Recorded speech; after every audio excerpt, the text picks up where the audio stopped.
Every year we get a lot of requests for the best way to cook lobster at home, and today I'm going to show you just how simple it can be. We're going to do some roasted lobster tails.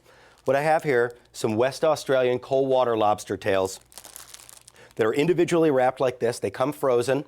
You can buy them right in our seafood department frozen. You can buy as many as you want at your convenience and then just thaw them before you're ready to cook them.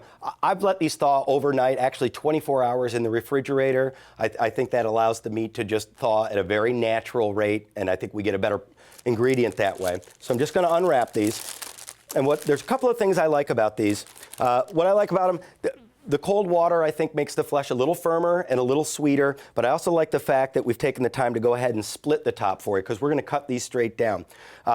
Australian lobsters don't have the same type of claws that a North American or a Maine lobster are going to have, so what you're going to find is you get a lot more meat in the tail, and that's what we're going for here.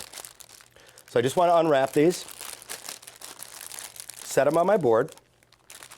And the knife that I'm going to use today, I use a very large French knife, but the best knife for you is the knife that you're more comfortable using. But we need to cut through the shell, so you want to make sure that it's a sturdy enough knife. And I'm simply just going to take the tip of my knife, right where the cut was, press down, and then with the heel of my hand, make sure I get all the way through the shell.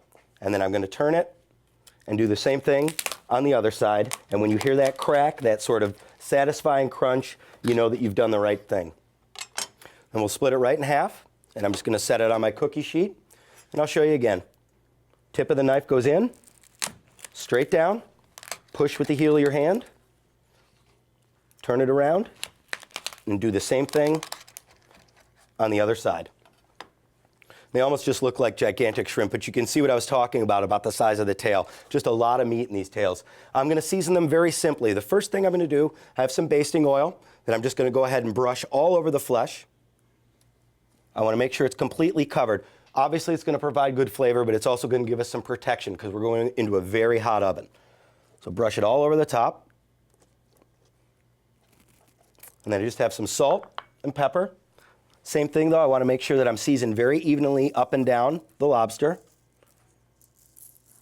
Do the same thing with pepper. Now, I have a 450-degree oven, and I'm going to go in.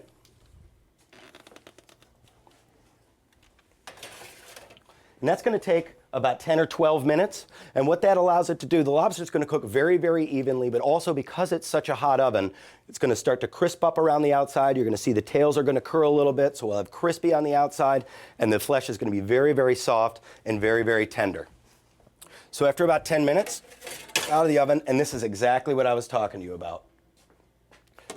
You can see we've got the nice browning around the edges. The herbs from the basting oil have baked right in, but we want to make sure that we've got the right temperature. So I've got my instant read thermometer, and I'm going to go right into the center. Again, always take your temperature in the thickest part of whatever you're temping.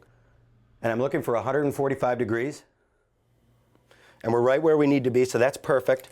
Okay? So at this point, you can do two things. You can go ahead and you can serve them as they are, just with some drawn butter on the side. Whatever you like to serve with lobster is fine.